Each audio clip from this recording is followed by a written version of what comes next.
నమస్తే, నేను Naresh. Welcome to స్వతంత్ర బిగ్ టాక్. తెలంగాణ రాజకీయాలు ఇప్పుడు దేశ రాజధాని చుట్టూ తిరుగుతున్నాయి. ఎమ్మెల్సీ కవిత అరెస్ట్తో రాష్ట్ర రాజకీయాలు కొత్త ట్విస్ట్ తీసుకున్నాయి. ఢిల్లీ లిక్కర్ స్కామ్లో అరెస్ట్ అయిన కవితను అధికారులు తిహార్ జైలుకు తరలించారు. కాగా ఇది మనీ లాండరింగ్ కేసు కాదని పొలిటికల్ లాండరింగ్ కేసు అని కవిత ఆరోపిస్తున్నారు. బీజేపీ తప్పుడు కేసు బనాయించిందన్నారు.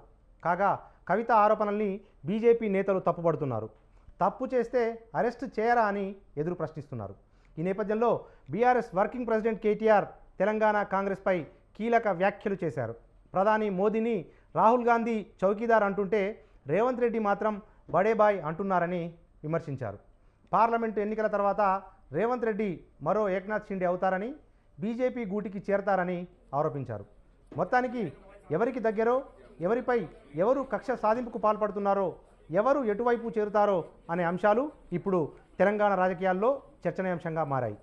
ఇవాల్టి ప్రైమ్ టైం డిబేట్లో ఇదే అంశాన్ని చర్చిద్దాం.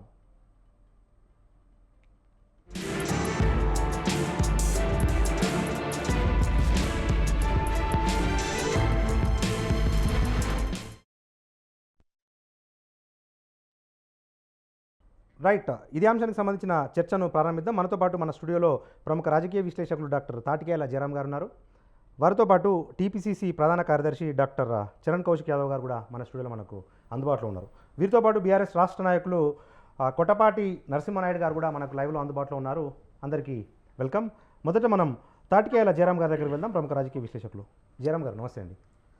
నమస్తే నరేష్. రైట్, ఏంటి సార్ ఇప్పుడు తెలంగాణ రాజకీయాల్లో ఒక రకమైన గందరగోళం కనిపిస్తూ ఉంది. అంటే నిజంగా ప్రజలు గందరగోళంలో ఉన్నారో లేదో తెలియదు, కానీ బీజేపీ బీఆర్ఎస్ ఒకటే అని ఒకరు, కాంగ్రెస్ బీజేపీ ఒకరే అని చెప్పి మరొకరు, ఇప్పుడు ఏకంగా బీఆర్ఎస్ కాంగ్రెస్ ఒకటే అనే ఒక చర్చ కూడా రాష్ట్ర వ్యాప్తంగా వినిపిస్తుంటే ఈరోజు తాజాగా కేటీఆర్ ఒక సంచలన కామెంట్స్ చేశారు. అదేంటంటే లోక్సభ ఎన్నికల తర్వాత రేవంత్ రెడ్డి షిండే పాత్ర పోషిస్తారు, బీజేపీలో కలిసిపోతారు అన్న వ్యాఖ్యలు కూడా చేశారు. ఈ కవిత లిక్కర్ స్కాము, ఈ పొలిటికల్ కామెంట్స్ నేపథ్యంలో ఏం విశ్లేషిస్తారు తెలంగాణ రాజకీయాలను? అంటే నరేష్, దీంట్లో ఏంటంటే జనరల్గా పొలిటికల్గా ఏ కామెంట్ అయినా చేయొచ్చు. అంటే ఇప్పుడు జరిగేది ఎలక్షన్స్ కాబట్టి ప్యూర్ రాజకీయాలు మాత్రం ఉంటుంది. ప్రభుత్వానికి సంబంధించిన విషయాలు ఏం లేవు. అవును, ప్యూరిటీ రాజకీయాల లోపల ఏది ఏమైనా మాట్లాడవచ్చు, ఏది మాట్లాడినా మాఫీ. ఈ ఎలక్షన్ల వరకు మాట్లాడతారు. ఆ తర్వాత ఎలక్షన్ల తర్వాత మాట్లాడడానికి ఏముండదు. దీనికి భిన్నంగా కార్యాచరణ తీసుకోవాల్సి వస్తుంది. సో ఈరోజు మరి ముఖ్యంగా కేటీఆర్ రెండు అంశాలు మాట్లాడు. ఒకటో అంశం వచ్చేసేమో రేవంత్ రెడ్డి ఏక్నాథ్ షిండే అవుతాడు, బీజేపీలో జాయిన్ అవుతాడు అని. బీజేపీలో జాయిన్ అవుతే నీకు సంతోషపడు. ఓకే, దానికి సంతోషపడాల్సింది పోయింది, నీకు కాంగ్రెస్ పోతే నీకు ఆనందపడాల్సింది పోయి నువ్వెందుకు బాధపడుతున్నావు? ఓకే, ఒకవేళ అదే జరిగితే నువ్వు ఎక్కువసారి ఎంజాయ్ చేయాలి కదా. డెఫినెట్గా నీకు ఎన్ని శత్రు పార్టీ, నీ అధికారాన్ని లాక్కున్న పార్టీ చీలిపోతుంది, ఇరిగిపోతుంది, అప్పుడు నువ్వు హ్యాపీ ఎంజాయ్ చేయి. ఇదొక అంశం. అంటే ఇలా నిజాలు అనే దానికంటే కూడా ఏదైనా మాట్లాడవచ్చు, కన్ఫ్యూజ్ చేయొచ్చు. ఓకే, ఆ కన్ఫ్యూజన్ లోపల మనోడు కన్ఫ్యూజన్ నుండి కన్ఫ్యూజ్ చేస్తున్నాడా, లేకపోతే కన్ఫ్యూజ్ చేయడం కోసం కన్ఫ్యూజ్ అవుతున్నాడా తెలియదు. మరొక అంశం వచ్చేసి దానికి భిన్నంగా ఉన్న అంశం వచ్చేసి కవితమ్మ అని మాట్లాడుతున్నాడు. కవితను ఎప్పుడు నేను కవితమ్మ అన్నంగా విన్నాను. నేను చాలాసార్లు అన్నాను. వాళ్ళ చెల్లెని ఎప్పుడు కూడా కవిత గారు అని పిలుస్తాడు, లేదా వాళ్ళు సారు కారు 16 దొండకాయలు బెండకాయల గురించి మాట్లాడారు. కాకపోతే కవితమ్మ నేను చాలాసార్లు కవితను అనేక సందర్భాల లోపల నేను కవితమ్మనే పిలిచాను. కవితమ్మని ఈరోజు నువ్వు పిలుస్తున్నావు.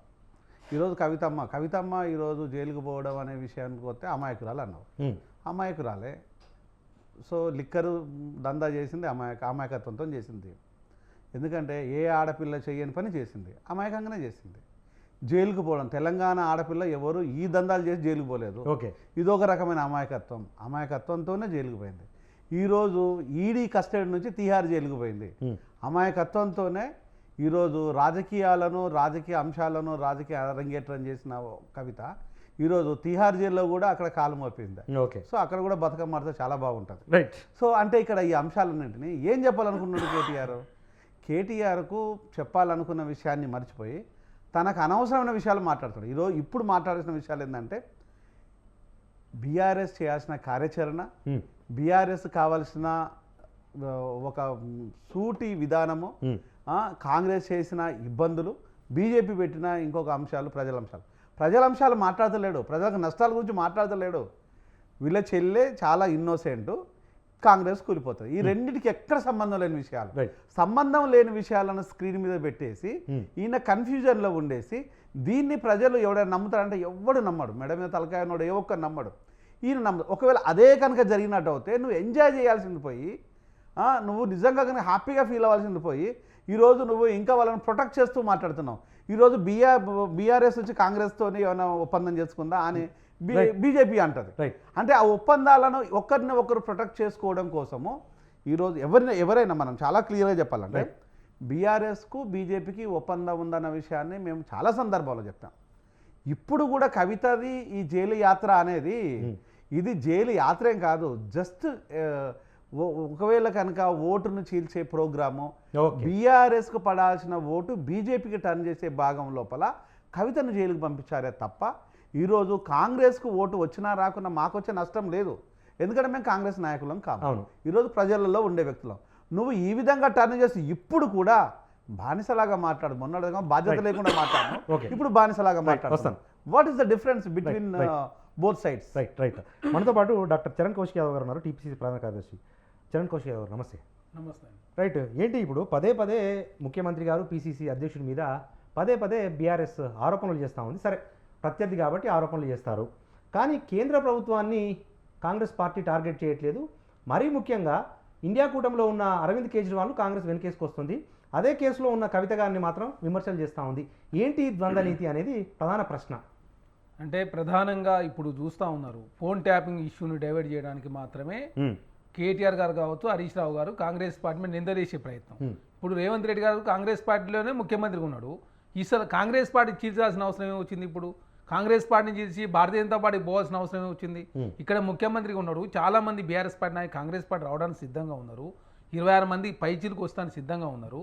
అదే కాకుండా భారతీయ జనతా పార్టీ నుంచి కూడా చాలామంది నాయకులు వస్తానికి సిద్ధంగా ఉన్నా తెలంగాణ రాష్ట్రం 100 రోజుల కాలంలో కాంగ్రెస్ ప్రభుత్వం అద్భుతమైనటువంటి ప్రజారంజక పాలన అందిస్తుందని చెప్పేసి ప్రజలంతా చర్చించుకుంటూ ఉంటే ఈ కాంగ్రెస్ పార్టీకి వచ్చే ఓట్లను డైవర్ట్ చేస్తూ భారతీయ జనతా పార్టీ మేలు చేసే దానిలో భాగంగా కేటీఆర్ గారు ఇట్లాంటి వ్యాఖ్యలు చేసినట్టు మేము భావిస్తా ఉన్నాం. అదే కాకుండా ఈరోజు ముఖ్యమంత్రి గారు చేవెళ్లే సమావేశం జరిగితే చాలా స్పష్టంగా నరేంద్ర మోడీ గారు అసలు తెలంగాణ రాష్ట్రానికి ఏం చేయలేని విషయాన్ని చాలా స్పష్టంగా మాట్లాడారు.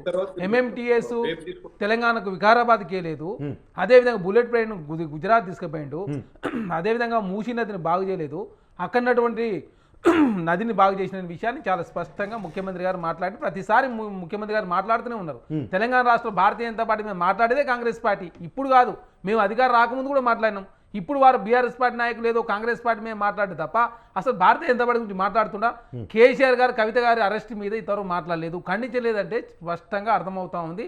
Bharatiya Janata party BRS party రెండు కలిసి తెలంగాణ రాష్ట్రంలో బీఆర్ఎస్ పార్టీ ఆదరణ పోయింది.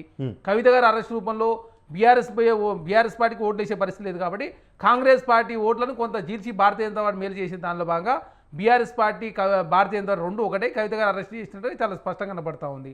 అదే కాకుండా మీరు చూస్తూ ఉన్నారు, ఇప్పుడు ఏదైతే ఫోన్ల ట్యాపింగ్ విషయానికి వచ్చినప్పుడు పెద్ద ఎత్తున అధికారులు అరెస్ట్ అవుతా ఉన్నారు. దీని వెనుక ఒక ఎంపీ ఉండని ఒక ఎమ్మెల్సీ ఉండని చెప్పేసి అరెస్ట్ అయినట్టు వాళ్ళు చెప్తా ఉన్నారు. అంటే Bharatiya Janata party BRS party రెండు ఒకటే తెలంగాణ రాష్ట్రంలో ప్రజాస్వామ్యం లేకుండా చేసే ప్రయత్నం ఆనాడు చేశారు. మరి భారతీయ జనతా పార్టీ ఏం చేసినట్టు? మరి తెలంగాణ రాష్ట్ర అధికారంలో ఉన్నటువంటి బీఆర్ఎస్ పార్టీ ఫోన్ ట్యాపింగ్ పాల్పడుతూ ఉంటే కేంద్రంలో ఉన్నటువంటి పార్టీ కూడా బాధ్యత ఉంది కదా, ఆ బాధ్యత ఆనాడు విస్మరించి తెలంగాణ రాష్ట్రంలో బీఆర్ఎస్ పార్టీ సహకరించేది చాలా స్పష్టంగా కనబడతా ఉంది. ఖచ్చితంగా ఫోన్ ట్యాపింగ్లో ఉన్నట్టు ప్రతి వ్యక్తిని ఖచ్చితంగా తెలంగాణ రాష్ట్రంలో చట్టం తన పని తాను చేసుకుంటూ పోతుందని చెప్పేసి ప్రభుత్వం ఆల్రెడీ ప్రకటించింది. దీనిలో ఇంకా చాలా మంది అరెస్ట్ అయ్యేది కనబడతా ఉంది. ఎంపీలు కావచ్చు, ఎక్స్ఎంపీలు కావచ్చు, ప్రజెంట్ ఉన్నట్టు ఎంపీ కూడా, ఎంపీ అదేవిధంగా ఎమ్మెల్సీ కూడా దీనిలో కేంద్రాన్ని మన పక్కన దేశాల నుంచి సమాచారం తీసుకొచ్చి అదే కాకుండా పరికరాలు కొనుగోలు చేసినని చెప్పేసి పెద్ద ఎత్తున ఆరోపణలు వస్తూ ఉంటే దాన్ని డైవర్ట్ చేయడానికి మాత్రమే బీఆర్ఎస్ పార్టీ కాంగ్రెస్ పార్టీ ఒకటని చెప్పే ప్రయత్నం వారు చేస్తూ ఉన్నారు. ఏక్నాథ్ సిండేలే పుట్టేది బీఆర్ఎస్ పార్టీలో. మీరు చూస్తారు ఆఫ్టర్ పార్లమెంట్ ఎలక్షన్ తర్వాత ఏక్నాథ్ సిండే పుట్టుడు ఖాయం. దాన్ని బీఆర్ఎస్ పార్టీని చీల్చి ఏకంగా భారతీయ జనతా పార్టీ పోతుందని చెప్పేసి పెద్ద ఎత్తున చర్చ జరుగుతూ ఉంటే దాన్ని కాంగ్రెస్ పార్టీ రుద్దే ప్రయత్నం Bharatiya Janata party BRS party చేస్తా ఉన్నారు. ఖచ్చితంగా కాంగ్రెస్ పార్టీ 12 పార్లమెంట్ స్థానాలు తక్కువ కాకుండా గెలవబోతా ఉంది. రైట్. మనతో పాటు బీఆర్ఎస్ రాష్ట్ర నాయకులు కొట్టపాటి నరసింహానాయుడు గారు లైవ్లో మనకు అందుబాటులో ఉన్నారు. నరసింహానాయుడు గారు నమస్తే అండి. నమస్తే చెప్పండి. రైట్. ఏంటి సార్, ఒకవైపు ఫోన్ ట్యాపింగ్ దుమారం రాష్ట్రంలో నడుస్తున్న క్రమంలోనే రేవంత్ రెడ్డి గారు ఏక్నాథ్ షిండే అవుతారు, బీజేపీలోకి ఫిరాయిస్తారు అని చెప్పి ఒక ప్రధాన ఆరోపణ మీ వర్కింగ్ ప్రెసిడెంట్ గారు చేస్తూ ఉన్నారు. ఫిరాయించాల్సిన అవసరం రేవంత్ రెడ్డికి ఏంటి? ప్రస్తుతం ఆయనే ముఖ్యమంత్రిగా ఉన్నారు. ఏక్నాథ్ షిండే అక్కడ మంత్రిగా ఉండి మహారాష్ట్రలో ముఖ్యమంత్రి కావాలనుకున్నాడు కాబట్టి బీజేపీతో చేతులు కలిపాడు. కానీ అవసరము రేవంత్ రెడ్డి కానీ కాంగ్రెస్ పార్టీకి లేదు అని చెప్పి కాంగ్రెస్ నాయకులు అంటా ఉన్నారు. అది వాస్తవమే కదా? ఆల్రెడీ ముఖ్యమంత్రి అయి ఉన్నాడు. ఇంకా అవసరం ఏంటి బీజేపీకి వెళ్ళే అవసరం ఏంటి రేవంత్ రెడ్డికి? నమస్తే మీకు సురేష్ గారు, అదేవిధంగా ప్యానెల్లో ఉన్న మిత్రులకు, ప్రేక్షకులకు. ముఖ్యంగా మనం గత అసెంబ్లీ కంటే ముందు దాదాపు ఒక 6 నెలల నుంచి వాళ్ళిద్దరి మధ్య క్లియర్గా ఒక అండర్స్టాండింగ్ ఉంది. వాళ్ళు కాంగ్రెస్ కానీ బీజేపీ కానీ బీఆర్ఎస్ను టార్గెట్గా చేసుకొని బీఆర్ఎస్ను ప్రజల నుంచి దూరం చేయడం కోసం వాళ్ళిద్దరు ఒక నాటకం ఆడిన విషయం తెలుసు మనకి. ఏంటంటే ఇప్పుడు కవితను ఎందుకు అరెస్ట్ చేయలేదు అని వీళ్ళు ఈడీ కంటే ముందే అసలు ఈడీ ఛార్జ్ షీట్ లో కేవలము అనుమానితురాలుగా లేకుంటే సాక్షిగా పెట్టినటువంటి ఈడీ బీజేపీ నాయకులు ప్రెస్ మీట్ పెట్టి చెప్పిర్రు. ఎప్పుడు అది వెల్ ఇన్ అడ్వాన్స్. ఓకే, అసలు కేజ్రీవాల్ ను అక్కడ ఆయన ఎదుర్కోలేక రాజకీయంగా పంజాబ్ లో స్వీప్ చేశారు, ఢిల్లీలో స్వీప్ చేశారు, గుజరాత్ లో పెరుగుతుంది, గోవాలో పెరుగుతుంది. కాబట్టి ఆపుని ఎట్లా నిరోధించాలనే దాని మీద వీళ్ళు ఒక లేనిపోని దాన్ని బయటికి తీసుకుంది. బయటికి ఏం తీసుకొచ్చారు? ఇప్పుడు సాధారణంగా ప్రతి రాష్ట్ర ప్రభుత్వము తన పాలసీలను లేకుంటే తన విధానాలను పెట్టుకుంటుంటది. లిక్కర్ పాలసీ కావచ్చు, అనేక రకాల విధానాలు తీసుకొస్తుంటది కదా. మార్పులు చేర్పులు సహజమైనవి. మరి ఆ క్రమంలో సరే అక్కడేదో జరిగింది, పంజాబ్ ఎన్నికల కోసం డబ్బులు పంపించారు లేకుంటే గోవాకు పంపించారు అనే దాని మీద అక్కడ కేజ్రీవాల్ ని టార్గెట్ చేసుకొని ఫస్ట్ గా వాళ్ళు చేశారు. బీజేపీ నాయకులు ఏం చేశారు? లేదా ఇది ఇక్కడ కవితను కూడా ఇరికించాలనే దాని మీద ఇరికించారు. ఇరికించి పోనీ ₹1 పట్టుబడ్డదా ఎక్కడన్నా? ఇప్పుడు ఢిల్లీలో ఆల్రెడీ అది హైకోర్టు కూడా కామెంట్ చేసింది, ఇది స్కామ్ ఎక్కడిది, ఏముంది, మీరు ఏం రికవరీ చేశారు అని చెప్పేసి. సో ఇప్పుడు నేను ఏం చెప్పదలుచుకున్నా అంటే బడే బాయ్ చోటే బాయ్ మొన్నైతే క్లియర్ గా ఓపెన్ గా ప్రజలందరూ చూసిండ్రు. మరి వాళ్ళకు అండర్స్టాండింగ్ ఉంది కాబట్టి ఇప్పుడు ఈ పార్లమెంట్ ఎన్నికల్లో కూడా బీఆర్ఎస్ ను ఇప్పుడు రేవంత్ రెడ్డి ఏమంటాడు? బీఆర్ఎస్ కు 1 సీట్ రాదు అంటాడు, కాంగ్రెస్ కు 12-14 సీట్లు వస్తాయి అంటాడు. అంటే మిగతా ఎవరికి వస్తాయి? అంటే బీజేపీకి వస్తాయి అనే కదా. వచ్చినా పర్లేదు కానీ బీఆర్ఎస్ కు రావద్దు. అరే మీరెవరండి చెప్పడానికి? ప్రజలు నిర్ణయిస్తారు. ప్రజలు నువ్వు 17 సీట్లకు పోటీ చేస్తున్నావు, మేము 17 సీట్లకు పోటీ చేస్తున్నాం, బీజేపీ కూడా చేస్తుంది. ఎవరికి ఎన్ని ఇవ్వాలనేది ప్రజలు నిర్ణయిస్తారు. సో ఇప్పుడు బీజేపీ వాళ్ళు ఏమంటారు?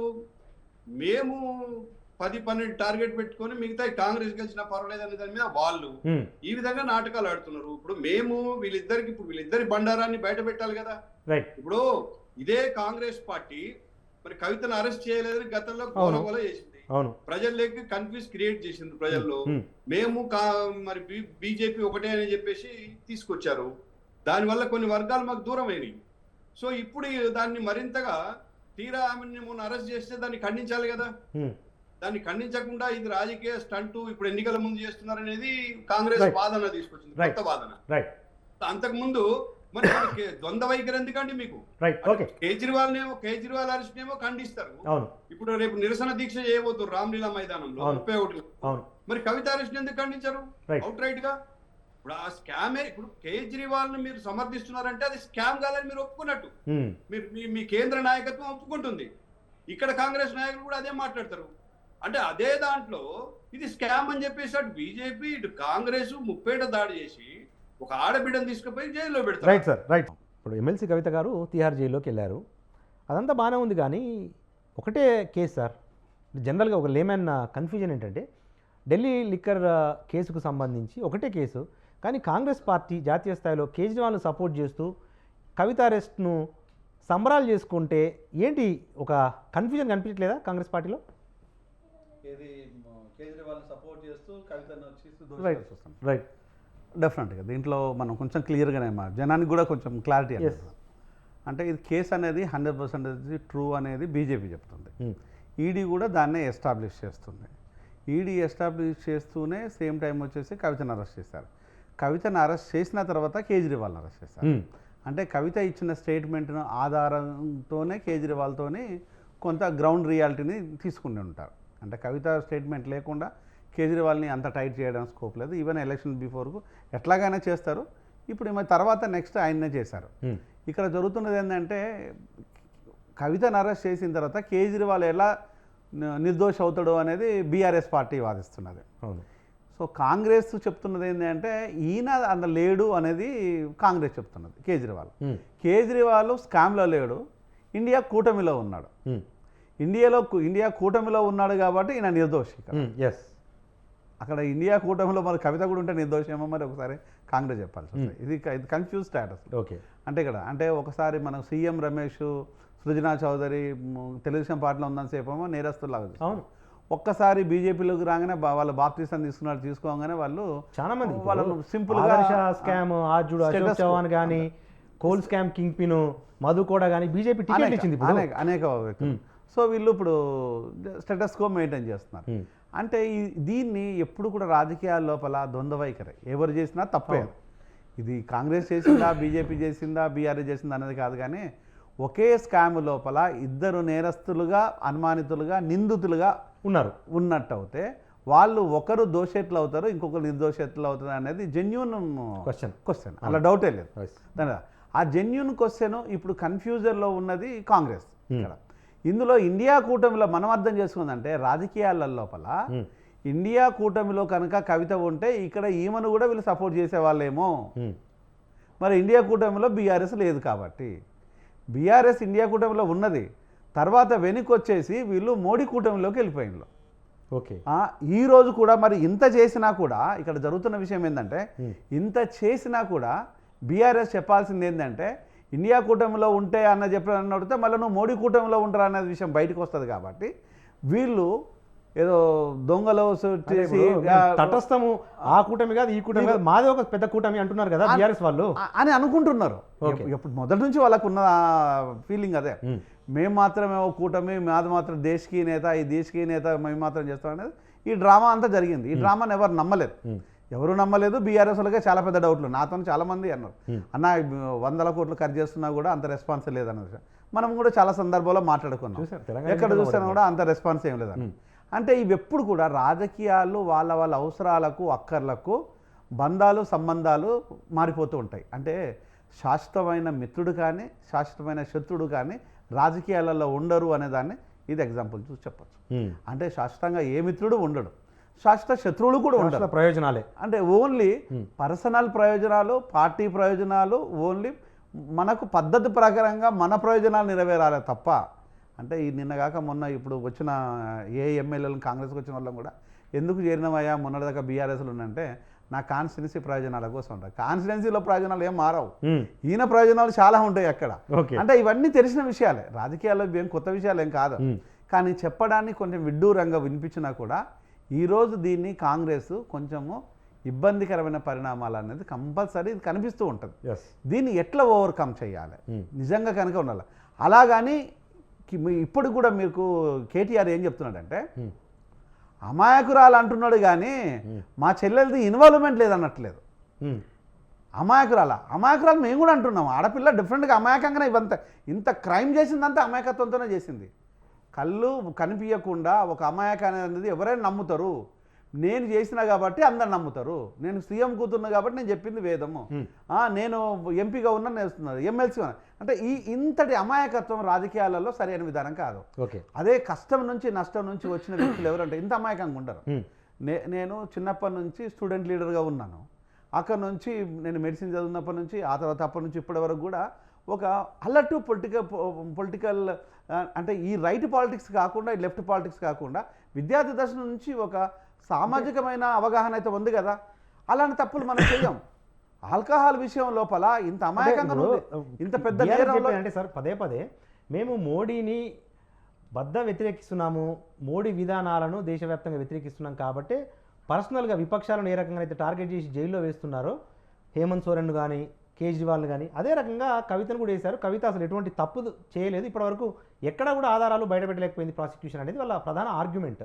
అంటే ఇప్పుడు సామాన్య ప్రజలు ఇప్పుడు మనం అనుకుందాం ఇది కాంగ్రెసా లేదనుకుంటే బీజేపీనా బీఆర్ఎస్ విషయం పక్కన పెట్టేస్తే అనేకమైన చట్టాలకు చాలా 370 ఆర్టికల్ కావచ్చు, ట్రిపుల్ తలాక్ కావచ్చు, ఇట్లా అనేకమైన చట్టాలు లేదనుకుంటే నోట్లది మార్పిడి విషయంలో కావచ్చు, ఇట్లా అనేకమైన చట్టాల లోపల ఒకవైపు వైసీపీ, ఇంకొక వైపు బీఆర్ఎస్ పిలువకు పేరంటే అని పోయినట్టు మద్దతు పలికి వచ్చేసి అది బహిరంగంగానే మద్దతు పలికారు. దాంట్లో దాపరికం కూడా లేదు.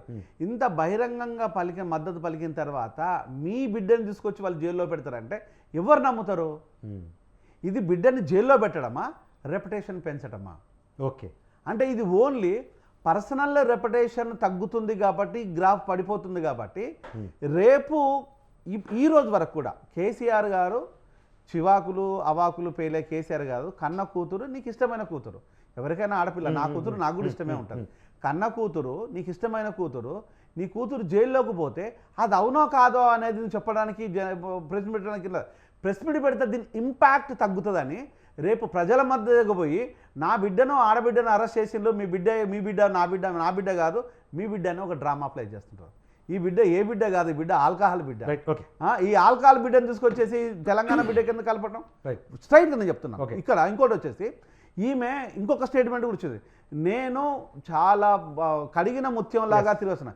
కడిగిన ముత్యం కాదు, ఆల్కహాల్ లోపల ఉండే దాంట్లో ఐస్ క్యూబ్ లాగా తిరిగి వస్తుంది ఈమె. అంటే ఎంత నీచమైన విషయాలను కూడా ఇంత గొప్పగా వీళ్ళు చెప్పుకోవడానికి కూడా ఇక్కడ ఆల్కహాల్ స్కామే జరగలేదు అనుకో. స్కామ్ ఎందుకు జరగలేదు? నేను 1 minute ఫినిష్ చేస్తాను. ఇక్కడ లెఫ్టినెంట్ గవర్నరు కంప్లైంట్ ఇచ్చిన తర్వాత ఏ బేస్ రెండే విషయాల లోపల ఒకటొచ్చేసేమో గవర్నమెంట్ సంబంధించిన ఆదాయాన్ని గండి కొట్టిండ్లు. ఎవరైతే వీళ్ళు వేలం పాట లోపల దీంట్లోపల ఇన్వాల్వ్ అయ్యిందో వాళ్లకు పూర్తి స్థాయి లోపల ఈ అమౌంట్ అంతా రిటర్న్ చేశారు. 142 కోట్ల లావాదేవీలను వాళ్ళకు బెనిఫిట్ చేసేసి 32 కోట్ల రూపాయలు పే చేసిన తర్వాత డిపాజిట్స్ ఆ డిపాజిట్స్ని తిరిగి ఇచ్చారు. అంటే ఈ 142 ప్లస్ 144 ప్లస్ 32 176 కోట్లు ఎవడి బాబు జాగిరిది? ఓకే, ఇవి డబ్బులు కావా? ఈ డబ్బులతో పాటు సౌత్ ఇండియాకు సంబంధించిన సౌత్ గ్రూప్ సంబంధించిన మేడం సౌత్ గ్రూప్ ఎవరు? దీంట్లో ఈ మేడం కాకుండా మేడం మీరు చెప్పండి. కేటీఆర్ ఆ మాట చెప్పాలి కదా, నా చెల్లెలు కాదు ఇంకో మేడం ఉంది, ఆ మేడం చూపించు. రైట్. చరణ్ కౌశిక్ గారు, ఈ లిక్కర్ కేసు ఇదంతా అంశాన్ని పక్కన పెడితే ప్రధానంగా బీఆర్ఎస్ చేస్తున్న ఆరోపణ ఏంటంటే ఇప్పుడు 17 సీట్లకు మీరు పోటీ చేస్తుంటే 17 సీట్లు మేము గెలుస్తామని చెప్పే ధైర్యం కాంగ్రెస్ పార్టీకి లేదు. మేము 14 గెలుస్తాము, మిగిలిన సీటు బీజేపీ గెలుస్తుందని ఎందుకు చెప్పడము? నిజంగా మీ ఇద్దరి మధ్య ఒక అవగాహన లేకపోతే 2 జాతీయ పార్టీలు కలిసి రాష్ట్రంలో ఉన్న ప్రాంతీయ పార్టీని అణగదొక్కే కుట్రలో భాగం ఇది కాదా అనేది ఒక ప్రధాన ప్రశ్న బీఆర్ఎస్ నుంచి. అంటే ఇప్పటికి ఎలక్షన్ జరిగితే మేము 12 నుంచి 14 స్థానాలు గెలుస్తామని చెప్పి కాంగ్రెస్ పార్టీగా చెప్తున్నమాట. మీరు ఆనాడు చెప్పిన సారు కారు 16 అంటే 9 పరిమితం వేరు. అంతకుముందు 11 స్థానాలు గెలిచిరు. 88 స్థానాలు గెలిచినా కూడా కాంగ్రెస్ నుంచి 12 మంది తీసుకున్నారు. ప్రజాస్వామ్యాన్ని కూని చేసినటువంటి party Bharatiya Janata party, BRS party. ఎందుకంటే 13 ప్రభుత్వాలు కూల్చిందేమో భారతీయ జనతా పార్టీ. వీళ్ళేమో ఏకంగా తెలంగాణ రాష్ట్రంలో కావచ్చు టీడీపీని, కాంగ్రెస్ని, సిపిఐని, బీఎస్పీ నుంచి కూడా కొనుగోలు చేసి ఏకంగా ప్రజాస్వామ్యం లేకుండా ఏకంగా ఫోన్లు ట్యాప్ చేసి ఏకంగా భార్య భర్తలు ఏం మాట్లాడుకునే సమాచారం కూడా రికార్డు చేసి వాళ్ళు బ్లాక్మెయిల్ చేసినంటే తెలంగాణ రాష్ట్రంలో ప్రజాస్వామ్యం లేకుండా చేసిందే మీరు. కాబట్టి తెలంగాణ రాష్ట్రంలో బీఆర్ఎస్ పార్టీని ఎవరు నమ్మే పరిస్థితి లేరు. ఇది చెప్తా ఉన్నాం కదా, ఒక్క సీటు కూడా బీఆర్ఎస్ పార్టీ గెలిచే పరిస్థితి లేదు. వాళ్ళకు ఉన్నటువంటి సభ్యులు ఎప్పుడు విత్డ్రా అవుతారో అర్థం కాని పరిస్థితి. ఇప్పుడు టికెట్ అనౌన్స్ చేసిన వ్యక్తులు కూడా చాలామంది పార్టీ మారడానికి సిద్ధంగా ఉన్నా, మాతో చేస్తానికి సిద్ధంగా ఉన్నారు. అయినా తెలంగాణ రాష్ట్రంలో కాంగ్రెస్ పార్టీగా మేము ఎవరిని తీసుకోవాలి ఎవరు తీసుకోవద్దని చెప్పేసి ఆచితూచి వ్యవహరిస్తూ ఉన్నాం. అదే కాకుండా మీరు చూస్తాం నానాడు ఆమ్ ఆద్మీ పార్టీ సంబంధించి కూడా ఆ లిక్కర్ స్కామ్లో ఉన్నటువంటి మాగుంటి రాఘవ్ కావచ్చు, అంతకుముందు బోయినపల్లికి సంబంధించి వాళ్ళు ఎప్పుడు అరెస్ట్ అయ్యారు? అభిషేక్ ఎప్పుడు అరెస్ట్ అయ్యారు? ఆడి తర్వాత సత్యేంద్ర జైన్ అయ్యిండు. వారి నుంచి డిప్యూటీ సీఎం మనీష్ సిసోడియా, ఆ తర్వాత కవిత గారి నుంచి ఏకంగా కేజ్రీవాల్ గారు. అంటే ఈ స్కామ్ని ప్రధానంగా కేజ్రీవాల్కి ఇచ్చే దానిలో భాగంగా ఇది ఇచ్చేది చాలా స్పష్టంగా కనపడతాం. ఎందుకంటే 1 year బ్యాక్ ఆ కేసులో ఉన్నటువంటి అందరూ అరెస్ట్ అయ్యారు ఎక్సెప్ట్ కవిత తప్ప. ఆ కేసులో ఉన్న వాళ్ళంతా అరెస్ట్ అయిన తర్వాత ఆ కేసులో అసలు కేజ్రీవాల్ గారి పేరే లేదు.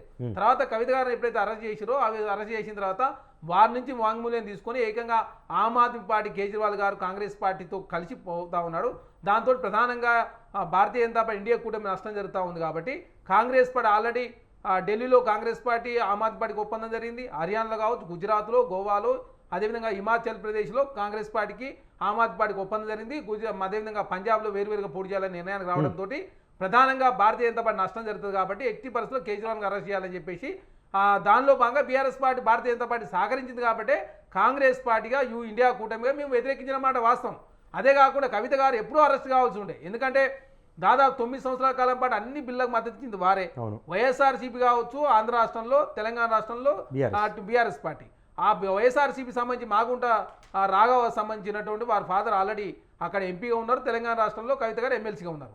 వీళ్ళు ఎంత 9 సంవత్సరాల కాలం మద్దతు ఇచ్చి భారతీయ జనతా పార్టీ అన్ని బిల్లు మద్దతు ఇచ్చారు కాబట్టి కవిత గారిని ఇన్ని రోజులు అరెస్ట్ చేయలేదు. తెలంగాణ రాష్ట్రంలో one side Congress party side 17 parliament స్థానాలకు పోతా ఉంది కాబట్టి కొన్ని స్థానాలు గెలవాలంటే ఖచ్చితంగా భారతీయ జనతా పార్టీ అయినా బీఆర్ఎస్ పార్టీ గెలవాలంటే ఖచ్చితంగా కవిత గారిని అరెస్ట్ చేయాలని చెప్పేసి కవిత గారిని వారే ఉద్దేశపూర్వకంగా అరెస్ట్ చేయించుకొని ఆ కేసులో ఎప్పుడూ అరెస్ట్ కావాల్సి ఉన్నప్పటికీ అరెస్ట్ చేయకుండా వారిని కాపాడి సుప్రీంకోర్టు పేరు మీద లేకపోతే వేరే పేరు మీద కాలయాపన చేసే ప్రయత్నం భారతీయ జనతా పార్టీ ఈడీ చేసింది చాలా స్పష్టం. అదే కాకుండా మీరు చూస్తూ ఉన్నారు, అరే 30,000 కోట్ల స్కామ్ చేసినటువంటి గాలి జనార్దన్ నేను భారతీయ జనతా పార్టీలో పోయింది ఇంతకన్నా మాట్లాడాల్సిన. అదే కాకుండా అజిత్ పవార్ ఎన్సీపీలో ఉన్నప్పుడు 70,000 కోట్ల రూపాయల స్కామ్ చేసిండు, ఉరిదేయాలని చెప్పిన భారతీయ జనతా పార్టీ ఎన్డీఏలో ఆర్థిక శాఖ ఇచ్చారంటే భారతీయ జనతా పార్టీ నీతి విలువలు ఏమి లేవు, మూడోసారి అధికారంలో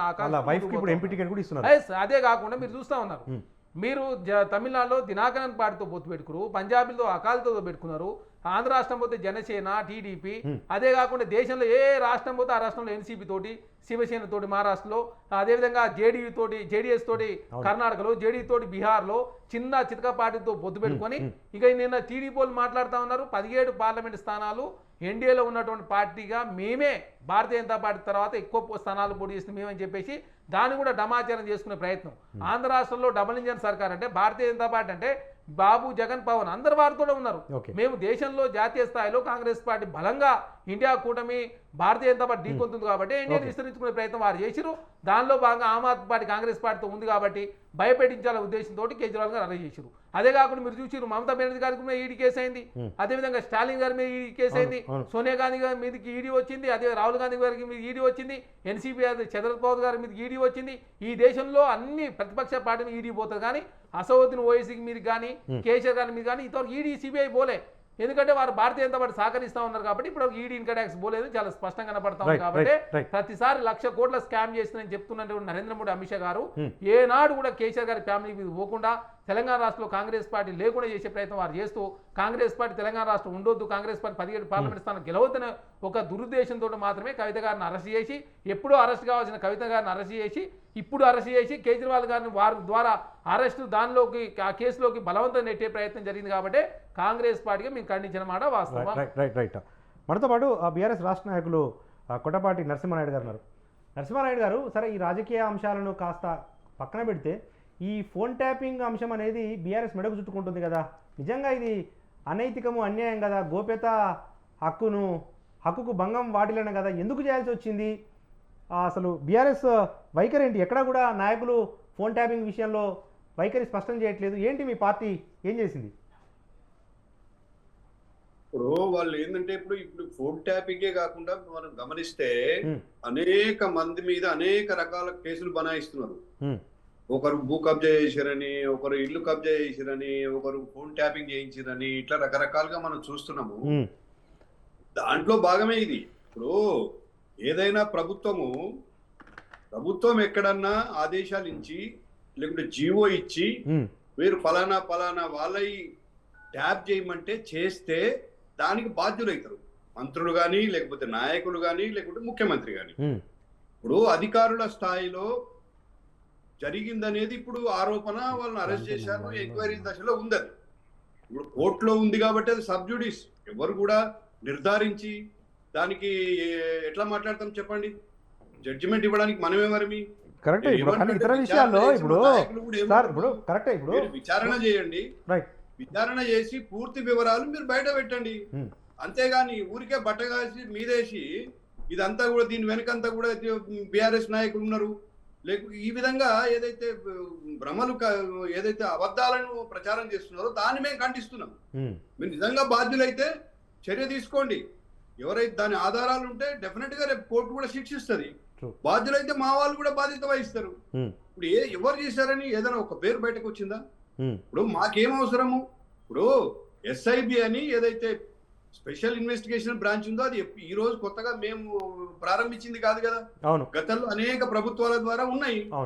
ఆ ప్రభుత్వాలలో కూడా ఈ విధమైనటువంటి ఎవరైతే ముందస్తుగా ఈ నేరాలు జరగకుండా నిరోధించడం కోసం అది సహజమైన సర్వసాధారణంగా జరిగే ప్రక్రియ. దానికి ఇప్పుడు ఏదో మాకు ఆపాదించే ప్రయత్నం చేస్తున్నారు. దాన్ని మేము ఖండిస్తున్నాం. మీరు వాస్తవాలు ఏదైనా అధికారులు దాన్ని మిస్యూజ్ చేశారు, దాంట్లో ఇప్పుడు అనేక ఆరోపణలు చూస్తున్నాము. వాళ్ళు వ్యక్తిగతంగా డబ్బు సంపాదించడానికి కోసం కూడా చేశారని చెప్పేసి. కాబట్టి ఇప్పుడు మా మీద నేనేమంటున్నా అంటే నిర్ధారణ కాకుండా ప్రతి అంశాన్ని మాకు చుట్టి మా పార్టీని బదనాం చేసే కార్యక్రమంలో ఉన్నారు. ఓకే, దాన్ని మేము వ్యతిరేకిస్తున్నాం, ఖండిస్తున్నాం. విచారణ చేయొద్దని మేము ఎవరైనా పోయి వాళ్ళకు సపోర్ట్ గా ధర్నా చేసినామా, నిరసన ప్రకటించినామా? మేము ఏమంటున్నాము, విచారణ వద్దని కూడా మేము అనడం లేదు కదా. ఇల్లీగల్ గా చేసి ఉంటే మీరు చేయండి, చర్య తీసుకోండి. అంతేగాని ఇప్పుడు మిత్రుడు మనకు కాంగ్రెస్ మిత్రుడు మాట్లాడుతూ కేజ్రీవాల్ ఇండియా కూటమిలో ఉన్నాడు కాబట్టి మేము సమర్థిస్తున్నాము, మరి కవిత ఇండియా కూటమిలో లేదు కాబట్టి మేము వ్యతిరేకిస్తున్నాం అనే పద్ధతిలో మాట్లాడారు. నేనేమంటున్నా అంటే మనం అనుకుందాం, ఈ లిక్కర్ స్కామ్ లో మన రాష్ట్రానికి సంబంధించిన కొంతమంది పోయి ఇచ్చిర్రే అనుకుందాం. అరే లంచం తీసుకున్నోడు తప్ప ఇచ్చినోడు తప్ప అండి? ఓకే, వాడు ఒక పాలసీ పెట్టి నేను కొన్ని మీ షాప్స్ మీకు ఇస్తా అంటే వాళ్ళు ఒకవేళ పోయారేమో కొంతమంది, దాంట్లో కవితకి ఏ విధమైన సంబంధం లేదు. వాళ్ళని కొట్టి బెదిరించి కవితకు బినామీగా అని చెప్పేసి రాయించుకొని ఈడీ వాళ్ళు ఇలా కవితను అరెస్ట్ చేశారు. మళ్ళీ అతనే ఎవరైతే రామచంద్ర పిల్లయ్య అనేట ఆయన కోర్టుకు పోయి అఫిడవిట్ దాఖలు చేసిండు. ఈడీ వాళ్ళు కస్టడీలో నన్ను హింస పెట్టి రాయించుకున్నారు, ఇది నేను మనస్ఫూర్తిగా చెప్పిన విషయం కాదు, కవితకు సంబంధం లేదని ఇచ్చాడు స్టేట్మెంట్. దానికేమంటారు? కాబట్టి ఏదైతే ఉందో ఈ ద్వంద్వ వైఖరి అనేది కాంగ్రెస్ మానుకోవాలా. ఇలా ప్రజల ముందు వాళ్ళు దొరికిపోయినారు. కేజ్రీవాల్ ని అరెస్ట్ చేయకపోయి ఉంటే వీళ్ళ డ్రామా ఇంకా కొద్ది రోజులు నడిచేది. ఇప్పుడు కేజ్రీవాల్ ని కూడా అరెస్ట్ చేశారు కాబట్టి ఇప్పుడు వాళ్ళ బండారం బయటపడ్డది. ఒక నిమిషం సార్, నరసింహారెడ్డి గారు, నిజంగా కాంగ్రెస్ ద్వంద్వ వైఖరి అవలంబిస్తుందని చెప్పి మీరు విమర్శిస్తూ ఉన్నారు. కానీ మరి మీ పార్టీ ఏం చేస్తుంది సార్? ఎందుకంటే దాదాపు 39 మంది ఎమ్మెల్యేలను బీఆర్ఎస్ అధికారంలో ఉన్నప్పుడు చేర్చుకున్నారు. ఒక దానం నాగేందర్ గారిని చేర్చుకోగానే పెడబొబ్బలు పెడతా ఉన్నారు, మేము సుప్రీంకోర్టు కూడా ఆశ్రయిస్తామని చెప్పి బీఆర్ఎస్ వర్కింగ్ ప్రెసిడెంట్ కేటీఆర్ కూడా ఒక ప్రకటన జారీ చేశారు. ఏంటి అంటే మీరు చేర్చుకుంటే తప్పు కానప్పుడు కాంగ్రెస్ చేర్చుకుంటే ఎలా తప్పు అవుతుంది అనేది ఒక లేమన్ ప్రశ్న. 100%, 200% వాళ్ళ తప్పు. ఎట్లా? ఇప్పుడు మేము చేర్చుకున్నది చట్ట పరిధిలో 2/3 ఉన్నప్పుడే చేర్చుకున్నాం. కాంగ్రెస్ 18 మంది ఎమ్మెల్యేలు ఉంటే 12 మందిని చేర్చుకున్నాం. కాంగ్రెస్ కు అంతకుముందు 19 ఉంటే 11-12 మందిని చేర్చుకున్నాము. మరి తెలుగుదేశం పార్టీ కేవలం ఇద్దరే ఉండే, వాళ్ళిద్దరికి ఇద్దరు వచ్చి జాయిన్ అయ్యారు. సిపిఐ ఒక్కరుంటే ఒకరు వచ్చి జాయిన్ అయ్యారు. బిఎస్పీ ఇద్దరు గెలిస్తే ఇద్దరు జాయిన్ అయ్యారు. ఇక్కడ ఎక్కడ ఉంది చట్ట ఉల్లంఘన? మీరు ఒకరిని అసలు రాళ్లతో కొట్టి చంపండి, వాళ్ళను అది చేయండి ఇది చేయండి అని రేవంత్ రెడ్డి గారు బహిరంగంగా పిలిపించి ఒక పార్టీ మీద గెలిచి రాజీనామా చేయకుండా ఎట్లా చేర్చుకుంటారు? ఎట్లా గంటవ కప్పుతారు చెప్పండి? ఓకే, ఇప్పుడు అరువు తెచ్చుకొని మీరు ఎమ్మెల్యేలను ఇప్పటికి 4 సార్లు గోడలు దూకినటువంటి వ్యక్తిని తెచ్చుకోవడం వల్ల ఏమి సందేశం ఇస్తున్నారు? మీరు ప్రజలకు ఏం చెప్పదలుచుకున్నారు? అది మేము చెప్పేది. మీరు కూడా చేర్చండి. 2/3 ఉంటే మీకు 26 మందిని మొన్నటిదాకా కలడు కన్నారు, ప్రచారం చేశారు. ఇప్పుడు ఎవరు వచ్చేటట్టు కనబడతలేరు కాబట్టి ఒకరు రండి రండి రండి అని చేర్చుకుంటున్నారు. చూస్తారా? ప్రజలంతా అన్ని గమనిస్తారు కదా. మీరు ఒక ఎన్నికలో గెలవగానే అయిపోయిందా? మళ్ళీ పదే ప్రజల దగ్గరికి పోవాలి కదా. ఏం చెప్తారు ప్రజలకు? ఓకే సార్, డాక్టర్ తాటికేల జయరామ్ గారు, నిజమే కదా సార్? ఇప్పుడు వాస్తవానికి ఫిరాయింపుల చట్టానికి వర్తించకుండా వాళ్ళు చేర్చుకున్నారు, 2/3 ఫామ్లో యూజ్ చేశారు, చేర్చుకున్నారు, చట్టబద్ధమే, సుప్రీంకోర్టు పైన కూడా ఒప్పుకోదు. కానీ కాంగ్రెస్ పార్టీ ఒకరు ఇద్దరు ఎమ్మెల్యేలను చేర్చుకోవడం వల్ల ఒక రకమైన అనైతిక రాజకీయాలకు కాంగ్రెస్ పార్టీ కూడా తెరలేపుతుంది కదా రాష్ట్రంలో. ఎందుకంటే అటువంటి రాజకీయాలకే కాంగ్రెస్ పార్టీ బలైంది. తిరిగి ఇప్పుడు కాంగ్రెస్ పార్టీ దాన్ని అనుసరించే ప్రయత్నం చేస్తూ ఉంది. ఎట్లా? ఈ ఎమ్మెల్యేలను చేర్చుకోవడము ఇది ఫస్ట్ కాదు, సో ఇది లాస్ట్ కూడా కాదు, ఇది నిరంతరం జరుగుతుంటే ప్రక్రియ. ఓకే, అభివృద్ధిలాగా ఇది కూడా నిరంతర ప్రక్రియ. ఇది ఎప్పుడు జరుగుతూనే ఉంటుంది. ఇవాళ ఇదే ఫస్ట్ అనుకుంటే ఇది మేము డిస్కస్ చేయొచ్చు, సో ఇదే లాస్ట్ అనుకున్నా అనుకోవచ్చు. ఇది ఫస్ట్ కాదు, లాస్ట్ కాదు. సో ఇంతకుముందు నరసింహనాయుడు అన్న చాలా విషయాలలో చాలా జెన్యున్గా చెప్తుంటాడు. సో చాలా విషయాలు రియల్లీ నాకు అన్న చాలా ఇష్టం, పర్సనల్గా చాలా ఇష్టం. ఓకే, పార్టీ పరంగా కాదు, పర్సనల్గా నాకు చాలా బాగా ఇష్టం. ఈ విందు లోపల చేర్చుకోవడం లోపల రేవంత్ కూడా అదే చెప్తున్నాడు. మేము గేట్లు ఓపెన్ చేశాము, వస్తోడు రండి, డెఫినెట్గా మొత్తం విలీనం చేసుకుంటామని చెప్తున్నాడు. ఆ వాళ్ళని కాపాడుకోవడానికి చేయాలి కదా ప్రయత్నం, అంత ఇప్పుడు చేయాల్సిందే. అంటే ఈరోజు రాజకీయ నాయకులు ఎమ్మెల్యేలు నీతిమంతులని వీళ్ళు అనుకుంటున్నారేమో, ఏమి కాదు. అస్సలే కాదు, అది అందరికీ తెలిసిన విషయమే. ఇంతకుముందే నేను ఫస్ట్ స్టార్టింగ్లో చెప్పాను, ఎక్కడైనా ఎమ్మెల్యే ఎందుకు జాయిన్ అయినా అంటే నా కాన్స్టిట్యున్సీ ప్రజల అభివృద్ధి కోసం ఉన్నా. వీళ్ళు జాయిన్ అయిన తర్వాత కాన్స్టిట్యున్సీ ప్రజల అభివృద్ధి ఎక్కడైనా జరిగిందా? మీరు చేవేళ్ళ నుంచి సబితమ్మని తెలుసుకున్నారు, అభివృద్ధి జరిగిందా? ఎల్బీ నగర్ నుంచి సుధీర్ రెడ్డిని చేసుకున్నారు, అభివృద్ధి జరిగిందా? ఇట్లా అనేక మీరు చేర్చుకున్న ఈ ఎమ్మెల్యేలు ఎంత అభివృద్ధి చేసిందో చూద్దాం. ఏం అక్కర్లేదు దీని మీద, ఇంకా వేరే అంటే ఒక మోరల్, దీంట్లో చట్టం అక్కర్లేదు, ఏమక్కర్లేదు, మోరల్గా మనం అందరం వెళ్దాము. ఇప్పుడు దాన నాగేందర్ పోయిండు, జైన్ అయ్యిండు, ఏమన్నా ఖైరతాబాద్ అని అభివృద్ధి జరుగుతుందా? ఏం జరగదు. అంటే వీళ్ళంతా ఏంటంటే వీళ్ళ పర్సనల్ అభివృద్ధి కోసము వీళ్ళు చేసిన ఏ పనులైతే ఉన్నాయో అవి వీళ్ళకి ఇబ్బంది పెడతాయి అన్న భయంతో పార్టీలు మారుతుంటారు. వీళ్ళ అవసరాలకు కూడా ఏం కావాలంటే కావాలి కాబట్టి కండువా కప్పేస్తారు, గొలుసేస్తుంటారు, కట్టేసుకుంటారు అంతే. ఇక్కడ పెద్ద వింతేం లేదు. వీళ్ళు మారటాలు మారకపోవటాలు పెద్ద వింత లేదు. ఇదే మాటను ఇంకా గొప్పగా చెప్పిన వ్యక్తి ఎవరంటే మనకు కర్ణాటక లోపల స్పీకర్ రమేష్ గారు 2019లో ఒక మాట చెప్పాడు. అప్పుడు ఇలాంటి సంక్షోభమే చేరినప్పుడు చెంబర్లోయలో ఉన్న దొంగలకు కూడా కొంచెం నీతి ఉంటుందాం, కానీ ఎమ్మెల్యేలు లేకపోవడం మొత్తం చాలా బాధాకరమైన విషయం అని చెప్పారు. ఇదే మాట ఇలానే చెప్పాడు. మరి ఆ రోజు ఏం చెప్పింది, ఏం జరిగింది అంటే ఏమీ జరగదు. అంటే ఈరోజు కొత్త వింతేం కాదు, విశేషం ఏం లేదు. దాంతోపాటు వచ్చేసి ఫోన్ ట్యాపింగ్ విషయానికి వస్తాయి. దీన్ని నేను చాలా సందర్భాల లోపల విషయాలు చెప్పాను. ఫోన్ ట్యాపింగ్ విషయాల్లోకి వచ్చినప్పుడు ఫోన్ ట్యాపింగ్ ప్రభుత్వం చెయ్యొచ్చు, వేరే డిస్ప్యూటే లేదు. ఎప్పుడు చేయాలంటే ఐఎస్ఐ ఏజెంట్లను, ఉగ్రవాదులను, మావోయిస్టులు, నక్సలైట్లు, సంఘ విద్రోహ వ్యతిరేక శక్తులను నువ్వు ట్యాప్ చేయడం లోపల నీ బాధ్యతను నిర్వర్తించాలి. అది డెఫినెట్గా చేయాల్సిందే. కానీ కామన్ సివిలియను నువ్వు ఫోన్ ట్యాప్ చేస్తున్నావు అంటే వాళ్ళ బెడ్రూమ్లోకి వెళ్ళి నువ్వు కెమెరా పెట్టినట్టు, బెడ్రూమ్ డోర్లు ఓపెన్ చేసి చూసినట్టు, అదే నీ కుటుంబం లోపల నీకు చూస్తే నీకు చేస్తే ఎలా ఉంటుంది కేసీఆర్ కేటీఆర్ అని అడిగితే ఏం చెప్తారు? మీ కుటుంబం లోపల మీ కుటుంబంలో ఉండే చేసి వ్యక్తులు చేస్తుంటే సంతోష్ రావు ఉన్నాడు, సంతోష్ రావు ఎక్కడ పెట్టిండు, ఏ విధంగా చేసిండు అనేది వార్తలు వస్తూనే ఉన్నాయి. అంటే ఈరోజు నీ కుటుంబంలో చేస్తేనేమో అది గొప్పతనం, పక్కవాడు నేరస్తులని ప్రూవ్ చేస్తేనేమో తప్పు. చేసిందే నేరం, వేరే డిస్ప్యూటే లేదు. ఈ నేరాన్ని ఇంకే విధంగా కప్పిపుచ్చుకుంటారు? ఈరోజు ప్రభాకర్ రావు అంటోడు నిజంగా కనుక మంచోడే అయితే మరి ఇండియాలో ఉండాలి కదా.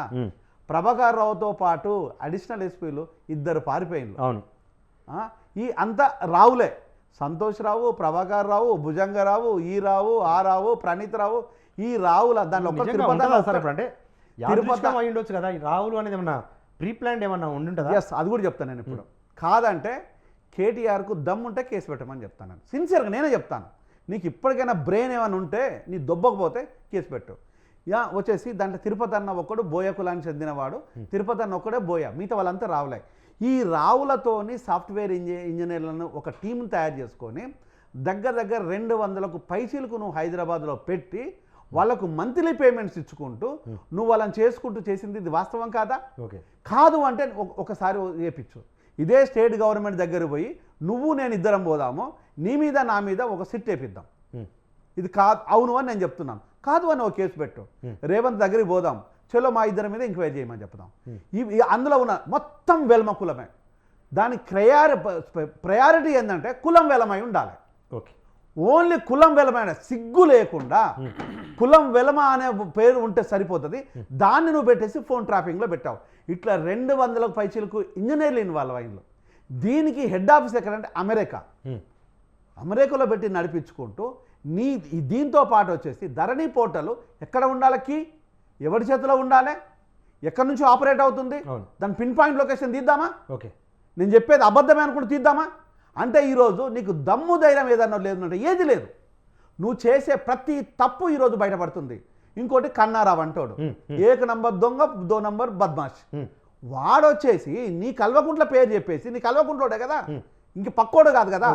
ల్యాండ్ సెటిల్మెంట్, గ్రాబరింగ్ చేసేది కన్నారావు కాదా? కన్నారావు కాదని చెప్తావా? చలో నువ్వు కాదని చెప్పు, ఇన్వెస్టిగేషన్ చేయించమని అడుగు. కన్నారావు చేసిన ఎన్ని 100,000 ఎకరాలు సెటిల్మెంట్ చేసిన ప్రజలు మొత్తుకుంటున్నారు. నీ కళ్ళకు కనిపించలేదా? నీకు అర్థం కాలేదా? అంటే ల్యాండ్ సెటిల్మెంట్లు, ల్యాండ్ గ్యాబరింగు, ల్యాండ్ దోపిడీ, కాల్ రికార్డింగు, ప్రతిదీ కూడా ఈ రావులేంది. ఈరోజు ప్రణీత్ రావు అంటోడు ఒక మన ఏసీపీ ర్యాంకులో ఉన్నోడు చేయాల్సిన పని ఏంది? పోలీసు భద్రత చేయాలా, లేకపోతే ప్రజా భద్రత చూడాలా, లేదంటే ఇంకొక భద్రత చూడాలా. కానీ నువ్వు చేసింది ఓన్లీ కులం భద్రత మాత్రమే చూస్తావా? నువ్వు చేసే కులం భద్రత. అప్పుడు కులం భద్రత అనుకున్నప్పుడు కల్వకుంట్ల ఏజెన్సీ అని పెట్టు. Okay please okay. Chandrashekar Yadav గారు, సరే మీకు కాన్ఫిడెన్స్ ఉంది, మేము 14 సీట్లు గెలుస్తాం ఇప్పటికిప్పటిని, కానీ పంటలు ఎండిపోతూ ఉన్నాయి, తాగునీరు సాగునీరు ఇచ్చే పరిస్థితి లేదు. కాబట్టి నిన్న హరీష్ రావు గారు ఏం చెప్పారంటే, మేము చెలో సెక్రటరీ పిలుపునిస్తామని చెప్పి హరీష్ రావు గారు చెప్తే, పొలం బాట అని చెప్పి కేసీఆర్ గారు మరొక 3-4 రోజుల్లో ఎండిపోయిన పంటలను తానే స్వయంగా పరిశీలిస్తాను, 10 సంవత్సరాల బీఆర్ఎస్ పాలనలో ఎక్కడా కూడా పొలాలు ఎండలేదు, కానీ కాంగ్రెస్ అధికారంలోకి వచ్చిన 100 రోజుల్లోనే రైతులు గోసపడుతున్నారు, నేను నిరూపిస్తాను అని చెప్పి కేసీఆర్ పొలం బాటకు బయలుదేరుతున్నాడు. ఏంటి మరి? ఇప్పుడు దీనికన్నా ముందు నరసింహనాయుడు గారు మాట్లాడినప్పుడు 2014లో బీఆర్ఎస్ పార్టీ అధికారంలోకి వచ్చిన తర్వాత కాంగ్రెస్ పార్టీ నుంచి సీఎల్పీ విలీనం చేసుకోలే. మా కాంగ్రెస్ పార్టీ నుంచి ముదోల్ నుంచి విఠల్ రెడ్డి గారిని, అదేవిధంగా దోర్నకల్ నుంచి రెడ్డి నాయక్ గారిని, ఖమ్మం నుంచి పువ్వాడ అజయ్ కుమార్ని, అదేవిధంగా ఇల్లందు నుంచి కోరం కనకయ్య గారిని, మరి నలుగురు నెట్ట జాయిన్ చేసుకున్నారు ఆనాడు. తర్వాత గుత్త సుఖేంద్ర గారు ఎంపీని జాయిన్ చేసుకున్నారు. అప్పుడు ఆనాడు సిఎల్పీ బీఆర్ఎస్ పార్టీ విలీనం కాలే. 2018లో అధికారానికి వచ్చిన తర్వాత 12 మందిని తీసుకుని అప్పుడు విలీనం చేసుకున్నారు. 2014లో టీడీపీ ఎల్పీని విలీనం చేసుకున్నారు. అదేవిధంగా బీఎస్పీని విలీనం చేసుకున్నారు, సిపిఐని విలీనం చేసుకున్నారు. 2014లో మీరు చేసే సంసారం వేరే వారు చేస్తే వ్యభిచారం అయినట్టు ఇప్పుడు బీఆర్ఎస్ పార్టీ నాయకులు మాట్లాడుతూ ఉన్నారు.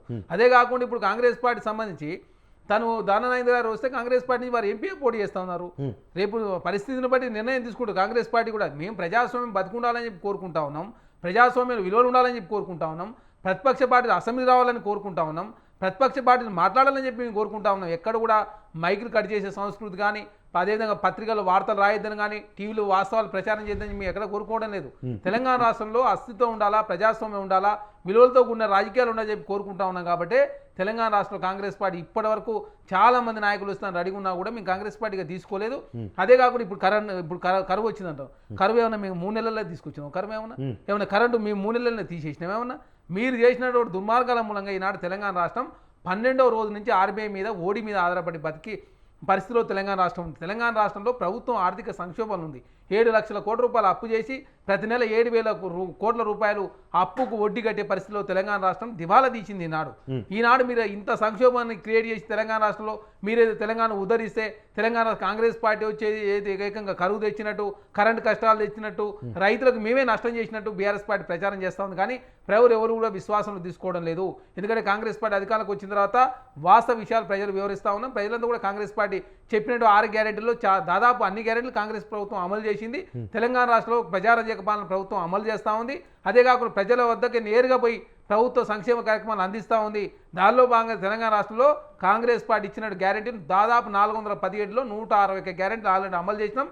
భవిష్యత్తులో మిగతా గ్యారెంటీలు అమలు చేస్తామని చెప్పడంతో ప్రజలంతా విశ్వాసంలో కాంగ్రెస్ పార్టీ తీసుకుంటా ఉన్నారు. కాబట్టి ఈనాడు 14 పార్లమెంట్ స్థానాలు గెలిస్తేనే దృఢ నమ్మకంతో కాంగ్రెస్ పార్టీగా ముందుకు పోతా ఉన్నాం. మీరు చూస్తారు బీఆర్ఎస్ పార్టీ ఒక్క సింగిల్ సీట్ కూడా వచ్చి గెలిచే పరిస్థితి లేదు. కాబట్టి కాంగ్రెస్ పార్టీ వారు విమర్శలు చేసే ప్రయత్నంలో ఉన్నారు. అదే కాకుండా మీరు చూస్తూ ఉన్నారు వారు ఎంతసేపు భారతీయ మీద డైరెక్ట్ సహకరించుకొని ఇద్దరు పొత్తు పెట్టుకొని చెప్తా ఉన్నాం. మేము ఎందుకు ఇండైరెక్ట్గా పొత్తు పెట్టుకొని కాంగ్రెస్ పార్టీ బదనాం చేసే కార్యక్రమం? మీరు వచ్చిన తర్వాత తెలంగాణకి ఏం మేలు జరిగిందో చెప్పండి. మరి మీరు వివరిస్తారని చెప్పారు కదా, కాళేశ్వరంతో ఏం జరిగింది? తెలంగాణ రాష్ట్రం మీరు వచ్చిన తర్వాత అప్పులు పెరిగినాయా తగ్గినాయా? మీరు వచ్చిన తర్వాత తెలంగాణ రాష్ట్రంలో ఏమైనా రైతులకు ఆదాయం రెట్టింపు అయిందా? అసలు తెలంగాణ రాష్ట్రంలో ఏం జరిగిందో చెప్పాలా. ఎందుకంటే మీరు ఇచ్చిన గ్యారెంటీలు అన్నీ మర్చిపోయారు. మీరు ఆనాడు డబుల్ బెడ్రూమ్లు ఇవ్వలేదు, అదేవిధంగా 3 ఎకరాల ల్యాండ్ భూములు ఇస్తామని చెప్పి ఎస్సీ ఎస్టీలు మోసం చేసిరు.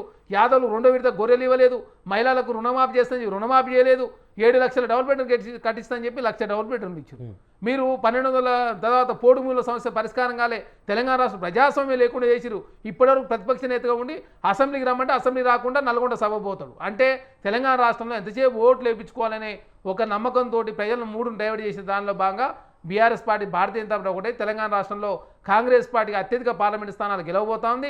జాతీయ స్థాయిలో కూడా కాంగ్రెస్ పార్టీ ఇండియా కూటమి 300 పైచిరుకు గెలుస్తూ ఉంది. కాబట్టి భారతీయ జనతా పార్టీ బీఆర్ఎస్ ఒకటే తెలంగాణ రాష్ట్రంలో కాంగ్రెస్ పార్టీ సీట్లను తగ్గించే దానిలో భాగంగా వారు కాంగ్రెస్ పార్టీకి విమర్శ చేసినట్టు మేము భావిస్తా ఉన్నాం. ఏదేమైనప్పుడు ఖచ్చితంగా కాంగ్రెస్ పార్టీ 14 పార్లమెంట్ స్థానాలు తక్కువ కూడా గెలవబోతాం. రైట్. మనతో పాటు బీఆర్ఎస్ రాష్ట్ర నాయకులు కొట్టపాటి నరసింహనాయుడు గారు ఉన్నారు.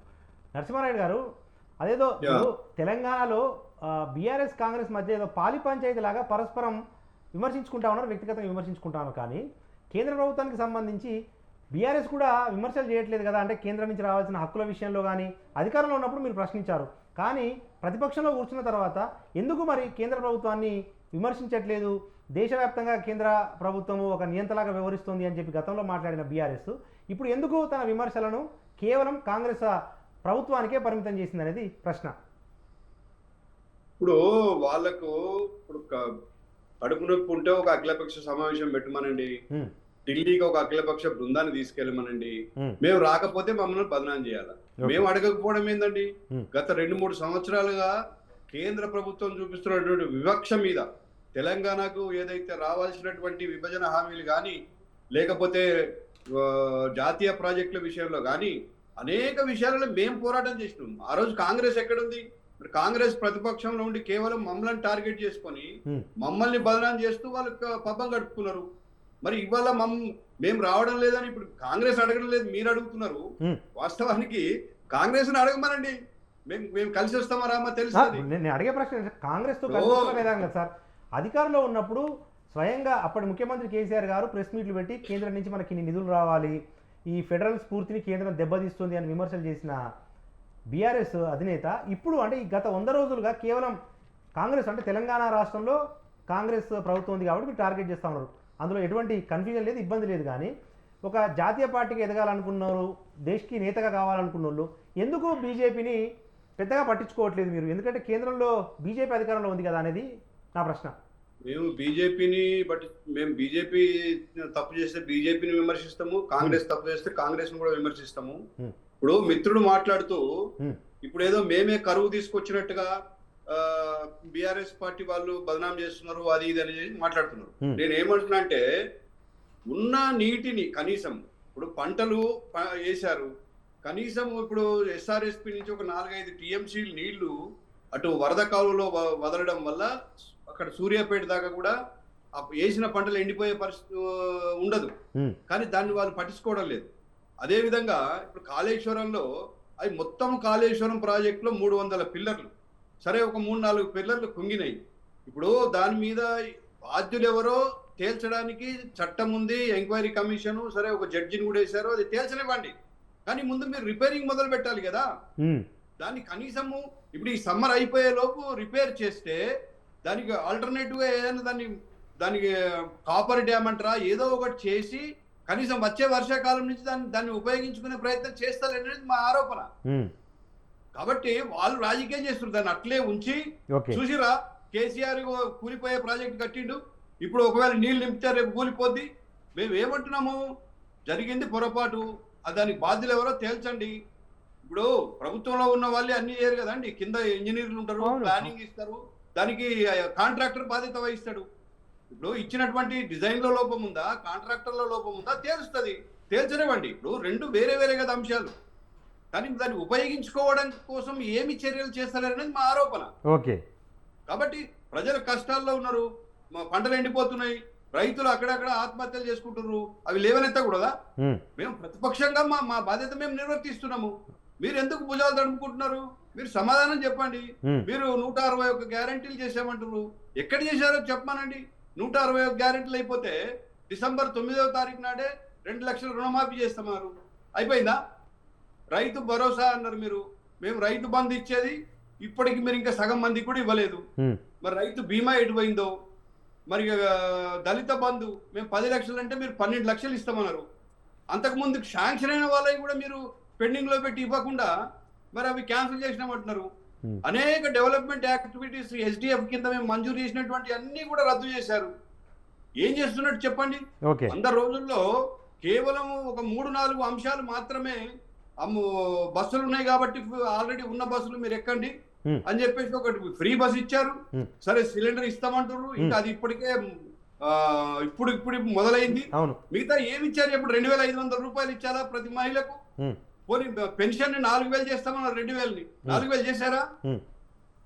కాబట్టి కేవలం ఏదో ఉద్యోగస్తులకు ఫస్ట్ డేట్ నాటి మేము శాలరీస్ ఇస్తున్నాము కాబట్టి చూసారా కేసీఆర్ కు మాకు తేడా అని చెప్పే ప్రయత్నం చేస్తున్నారు తప్పితే 6 గ్యారంటీలలో 13 అంశాలు ఉన్నాయి. అదే విధంగా అవి కాక 420 హామీలు ఉన్నాయి. ఇవన్నీ కూడా ఎన్నికల మేనిఫెస్టోలో పెట్టిన కూడా ఏది కూడా అమలు చేయడం లేదు. నిరుద్యోగ భృతి ఇస్తామన్నారు, మరి 5 లక్షల రూపాయలు ఆ, ఇల్లు కట్టుకుంటే సహాయం చేస్తామన్నారు. చేశారా ఎక్కడన్నా? రైట్ రైట్ ఎక్కడన్నా చెప్పండి. రైట్ ఊరికే ప్రారంభించామని చెప్పేసి ప్రారంభోత్సవాలు చేసుడు, సన్మానాలు చేయించుకోవడం తప్పితే కాంగ్రెస్ ఎక్కడ కూడా వాళ్ళ హామీలు నిలబెట్టుకోలేదు. రైట్ రేపు వాళ్ళకి అది గుదివండ కాబోతుంది. రైట్ అది అమలుకు అసాధ్యమైనటువంటి హామీలు ఇచ్చారు. 1,60,000 కోట్లు ఇస్తే ఇమీడియట్ గా ఈ 13 హామీలు మొదలైతాయి. రైట్ సార్ రైట్ పూర్తి కావు. రైట్ ఓకే రైట్ సార్ కాబట్టి కాంగ్రెస్ చేస్తున్నటువంటి ఏదైతే దుష్ప్రచారం ఉందో దీన్ని ప్రజలు తిప్పకొడతారు. ఓకే ఇది ఎక్కువ రోజులు ప్రజలు మభ్య పెట్టలేరు అనేది right right thank you sir right please ఇది నరసింహన్ చెప్పినట్టుగా ఫ్రీ బీసీని మాత్రం డెఫినెట్గా ప్రజలేమే అడుగుతలేరండి. ఇది చాలా క్లియర్గా బీఆర్ఎస్కి అర్థం కావాలి. ఫ్రీ బీసీ ఎవరికి అక్కర్లేదు. నిజంగా ఒకటి మాత్రం చేయాలి. ఎవరికి అంటే ఒంటరి మహిళ, భర్త లేని వాళ్ళకి డెఫినెట్గా గవర్నమెంట్ సపోర్ట్ చేయాలి. అది ఇవ్వటం లోపల ఎవరికి ఇబ్బంది లేదు. దాంతో అది ఫ్రీ బీసీ అనేది ఇక మిగతా అన్నీ పెద్ద నెసిటీ ఏం లేదు, ఇవ్వాల్సిన అవసరం కూడా లేదు. చేయాల్సింది ఏంటంటే ఎడ్యుకేషన్, హెల్త్, దాంతోపాటు ఆల్కహాల్ని వీలైతే పూర్తి స్థాయి లోపల నిర్వీర్యం చేయండి. ఇప్పుడు ఇవన్నీ తగ్గిస్తే ఆదాయంతో పెద్ద పనే ఉండదు. ఇప్పుడు ఫ్రీబీస్ అనేటివి నువ్వు ఇచ్చుకుంటూ పోతూ ఉంటే ఇందరు మొత్తం అంతా వాసాలు చూసుకుంటూ పడుకొని లెక్క పెట్టుకునే ప్రోగ్రామ్ అవుతుంది. దీనివల్ల ఏమి పెద్ద ఉపయోగాలు ఉండవు. వీటిని తగ్గించేసుకొని ముఖ్యంగా హెల్త్, ఎడ్యుకేషన్ చాలా నెసెసిటీ.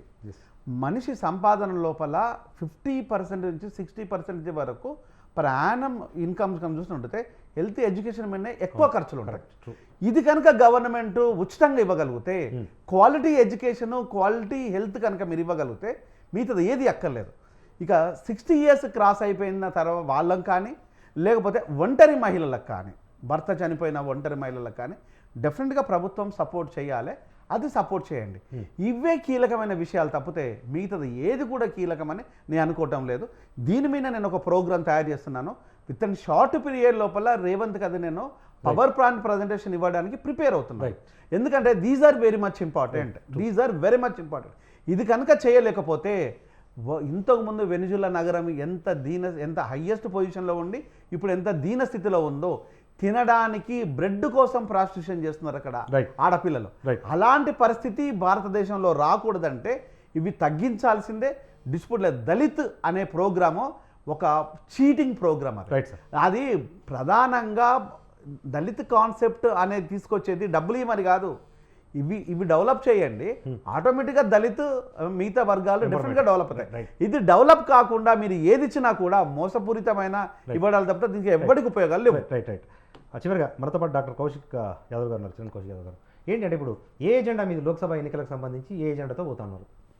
తెలంగాణ రాష్ట్రం మీరు చూస్తూ ఉన్నారు. 10 సంవత్సరాల కాలంలో నరేంద్ర మోడీ గారు ప్రధానమంత్రి అయిన తర్వాత ఈ దేశంలో అప్పులు పెరిగినాయి, జీడిపి పతనం అయిపోయింది, రూపాయి పతనం అయిపోయింది, నిరుద్యోగం పెరిగిపోయింది, అదేవిధంగా ఆకలి సాగులు పెరుగుతూ ఉన్నాయి, అదేవిధంగా అధిక ధరలతో ప్రజలు ఇబ్బంది పడుతూ ఉన్నారు. కాబట్టి ఈ అన్ని విషయాలను కాంగ్రెస్ ప్రభుత్వం ఆనాడు ఉన్నప్పుడు ఏం జరిగింది, దేశంలో జీడిపి ఏ విధంగా పెరిగింది, నిరుద్యోగం ఏ విధంగా తక్కువ చేసిరు, అప్పులు ఏ విధంగా తీర్పిరు మన్మోహన్ సింగ్ గారు. కాబట్టి అన్ని విషయాలకు ఎప్పటికప్పుడు వివరిస్తూ జాతీయ స్థాయిలో 5 గ్యారెంటీలు అమలు చేసే దాంట్లో భాగంగా కాంగ్రెస్ ప్రభుత్వం ముందుకు పోతుంది. అదే కాకుండా ఆ కాంగ్రెస్ ప్రభుత్వం అధికారంలో రాష్ట్రాల్లో ఏ విధంగా మేము డెవలప్మెంట్ చేసిన విషయాన్ని ప్రజలకు వివరించే దానిలో భాగంగా కాంగ్రెస్ ప్రభుత్వం ముందుకు పోతా ఉంది. కాంగ్రెస్ పార్టీ ఖచ్చితంగా దేశంలో 150 పార్లమెంట్ స్థానాలు తక్కువకుండా గెలవబోతా ఉంది. ఖచ్చితంగా ఇండియా కూటమి 300 పైచిలకు గెలుస్తాయన్న నమ్మకంతో కాంగ్రెస్ పార్టీ ఉంది. కాబట్టి జాతీయ స్థాయిలో ఇండియా కూటమిలో పార్టీల మీదకి ఈడీని, ఇన్కమ్ ట్యాక్స్, ఈబీఐని పంపుతూ చిన్న పార్టీలతో పొత్తు పెట్టుకునే ప్రయత్నం భారతీయ జనతా పార్టీ చేస్తూ ఉంది. ఆఫ్టర్ పార్లమెంట్ ఎలక్షన్ తర్వాత మీరే చూస్తారు ఏం జరగబోతా ఉంది. బీఆర్ఎస్ పార్టీ అదేవిధంగా భారతీయ జనతా కలిసిపోద్దా లేదా, లేకపోతే ఖచ్చితంగా దేశంలో 3వసారి నరేంద్ర మోడీ గారిని అధికారం రాకుండా కాంగ్రెస్ కూటమి అడుగునే ప్రయత్నం చేస్తూ ఉంటే బీఆర్ఎస్ పార్టీ అదేవిధంగా వైసీపీ, టీడీపీ, జనసేన ఇవన్నీ కూడా సపోర్ట్ చేస్తూ దేశంలో కాంగ్రెస్ పార్టీ ఉండొద్దని చెప్పి కోరుకుంటా ఉన్నారు. రైట్ ఇది ఇవాల్టి మన బిగ్ టాక్లో పార్టిసిపేట్ చేసిన గెస్టులు ప్రముఖ రాజకీయ విశ్లేషకులు డాక్టర్ తాటికేల జయరామ్ గారు, వారితో పాటు టీపీసీసీ ప్రధాన కార్యదర్శి డాక్టర్ చరణ్ కౌశిక్ యాదవ్ గారు, వారితో పాటు బీఆర్ఎస్ రాష్ట్ర నాయకులు కొట్టపాటి నరసింహానాయుడు గారు. అందరికీ కూడా ధన్యవాదాలు. ఇది ఇవాల్టి బిగ్ టాక్. చూస్తూనే ఉండండి స్వతంత్ర.